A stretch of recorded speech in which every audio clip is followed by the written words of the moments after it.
I think a real estate investment in Manhattan, if you were to look at a parcel purchased for $100 in 1776, has probably significantly outperformed something from Boston or Philadelphia, right?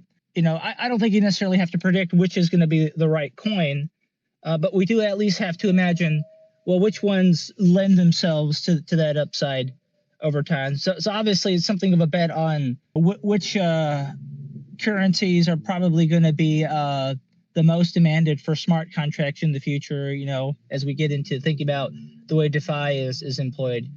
Yeah, I'd say using your Manhattan versus Philadelphia or Boston example, I think one way to think about it would be, if you bought real estate back then in Philadelphia, Boston, and Manhattan, instead of buying real estate in London at the time, or say Madrid, I think you would have massively outperformed. So the question is like, okay, new world versus old world.